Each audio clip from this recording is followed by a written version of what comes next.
Just a heads up, today's show includes discussions of sexual violence and rape. If this raises any issues for you, you can access help at 1-800-RESPECT. That's 1-800-737-732. Hello and welcome to the Daily Aus. I'm Lucy Tassell. I'm Billi FitzSimons. Last week, the son of Norway's crown princess began facing trial on 38 charges, including rape, abuse, and violent behaviour.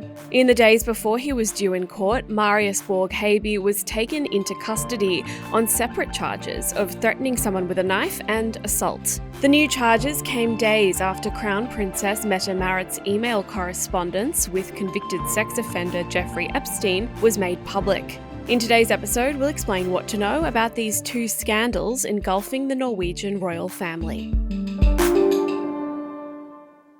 Lucy, I can't say that I often think about the Norwegian royal family or really know anything about them. Yeah. So for anyone like me who literally does not know much at all, do you want to just take us through the main characters in this story? Yeah, we're talking about two separate but linked stories today, and they centre on a mother and son. And as you've said, I don't think most Australians would know much about these people. I can say that they've only been brought to my attention through these stories. So we've got Mette-Marit. She's the crown princess of Norway. She is married to the crown prince of Norway. His name is Prince Haakon. He is the son of Harald, the current king of Norway, and he's first in line to the throne. That means when Harald dies or abdicates, Haakon becomes king and Mette-Marit becomes queen of Norway.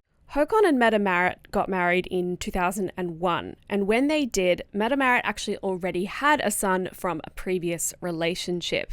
His name is Marius Borg Haby, and because he was not born into the royal family, he's never held a title and he's never been asked to perform official duties.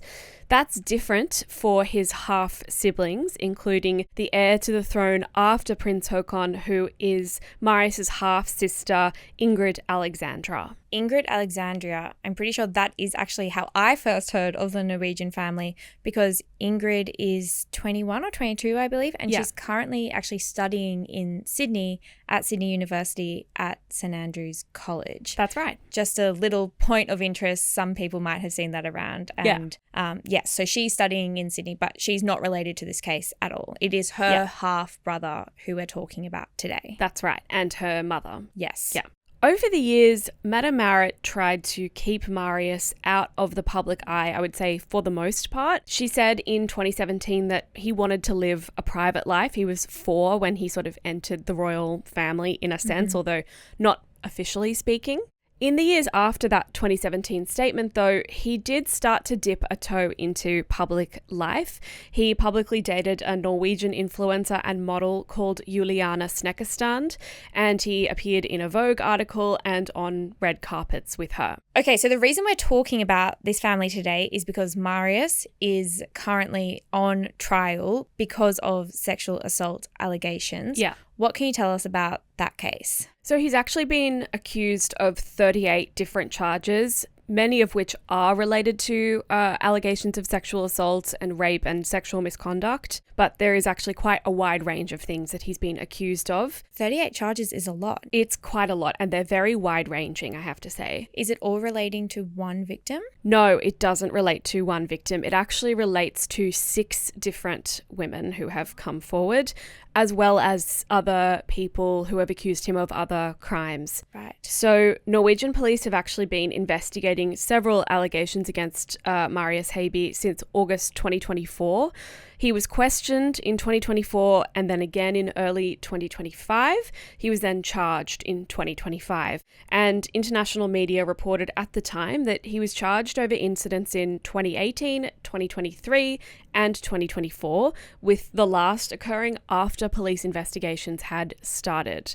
Now, a lot of what I used for my research today was actually a really useful website put together by NRK. That's Norway's public broadcaster. They're basically the equivalent of the ABC or the BBC, and they have a very detailed webpage with all of the different charges, which week of the trial they're expected to be discussed, and how he has pleaded to each of these. I guess the fact that they've done that demonstrates just how big of a deal this is in Norway. Yeah, well, there was actually a really interesting piece from their editor on their website. I mean, I'm reading all of this through Google Translate, so who's to say the nuances?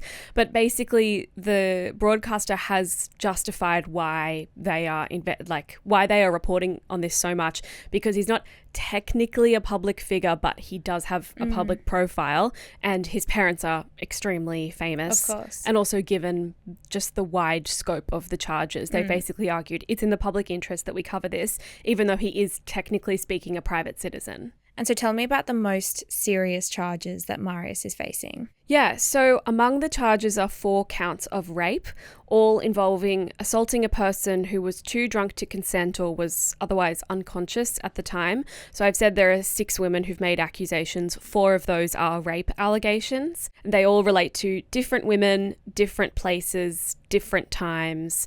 They're all individual standalone incidents. He has also been accused of filming sexual videos without consent, including of those alleged assaults. Prosecutors showed a video to court last week that they say is from Marius's phone, which they allege shows him sexually assaulting an unconscious woman. God. The woman told the court she learned about the video's existence when police told her they had identified her. So these are very serious charges that he's facing. Yes. How has he pled to them? Has he pled not guilty? Hi, I'm Zara. I'm the co-founder of the Daily Aus, and we started this company because we think news can be done differently. If you agree, you can hit subscribe. It's the best way to help us grow. Now, back to the video. So, at first, his lawyer said he denied all of the charges relating to sexual violence. That continues to be true. He hasn't, at the time of recording, pleaded guilty to any charges of sexual violence or any that relate to rape or assault. He has pleaded guilty to some of the charges laid against him that relate to, for example, drugs. I'd say the central complainant in this case is a woman that NRK is calling the Frogner woman. So Frogner is a suburb of Norway's capital city, Oslo, where this woman, who is his ex-girlfriend, lived at the time of the alleged incidents. So, and I should just clarify, I've mentioned a previous ex-girlfriend, a model called Juliana Sneckerland. That's not who we're talking about. She has posted on her Instagram story alleging some claims of violence by him and of being in an abusive relationship, but she's not part of this trial. And those allegations are not going to be tested in court at this stage. So the Frogner woman, a lot of the charges that he has pleaded guilty to relate to her. So he has pleaded guilty to harassing her by calling her more than 150 times in 1 month, to telling her he was going to kill one of her friends and then telling the friend directly, I'm going to kill you. He said, it's alleged he messaged him on Instagram and said, you're a dead man, and also told this woman, his ex-girlfriend, among other charges that he has both pleaded guilty to and not guilty to. As to the charges relating to rape and sexual misconduct, in court last week, he said he, quote, doesn't sleep with women who are not awake, and that he doesn't remember taking photos and videos presented by the prosecution as evidence of assaults. Now, he was coming to court from custody, and that's because he was arrested last Sunday, accused of assault, making threats with a knife, and violating a restraining order. Okay, so when he initially was charged with these 28, did you say? 38? 38, yeah. These 38 charges, he was still granted bail, so he was allowed to be home on certain conditions. Yeah. But then in the week leading up to the actual trial, he was then arrested on completely new charges, which meant that he went straight to jail. Yes, that's right. And he is going to be in there for 4 weeks. Now, the trial is expected to go until March, so he will probably be out on bail or out in public for the last couple of weeks of the trial. Okay, got it. Another point from the trial is that prosecutors showed him evidence from his devices that he had accessed videos on porn sites that had words included in the videos, the description, the title, including rape, unconscious, and drunk girl. None of those videos are believed to have contained any illegal content, and it's not been suggested that he actively searched for them. However, he admitted under cross-examination that he might have been influenced in his behaviour by watching these videos. And that is kind of a segue into the other scandal facing the Norwegian royal family, which also involves evidence from personal devices, and that relates to Marius's mother, Mette-Marit, who's been in the spotlight because her name has appeared in the Epstein files. Yes. Okay, just to round out the Marius section. Yeah. So what you just detailed is from the first week of the trial, which was last week. Yeah. And that was, he's already been in the witness box, and that's the evidence that we just heard. Yeah. And then completely separately to that, Marius's mother, who is the Crown Princess of Norway, who is in line to be the Queen of Norway, she was named in the Epstein files.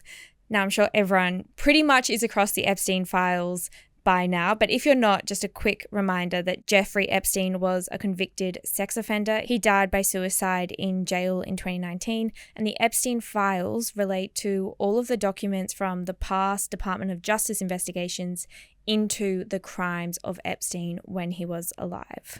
Tell us about that. So, as we've said before, being named in the files doesn't automatically mean someone had contact with Epstein, doesn't mean that they knew anything about anything that he was doing or that they engaged in any wrongdoing themselves. In this case, the files show Mette-Marit emailing back and forth with Epstein from around 2011 to around 2014.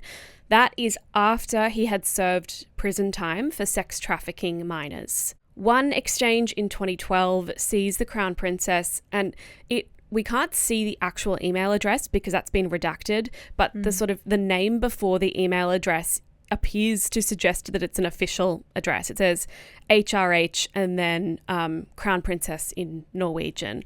So I think it's entirely possible that she was coming from her official account, but we can't be sure. She emails Epstein telling him he is, quote, very charming. And she asks Epstein, quote, is it inappropriate for a mother to suggest two naked women carrying a surfboard for my 15-year-old son's wallpaper? That's verbatim from the files. And she is, of course, there referring to Marius Haby. The Crown Princess has since apologised, saying she regrets having contact with Epstein.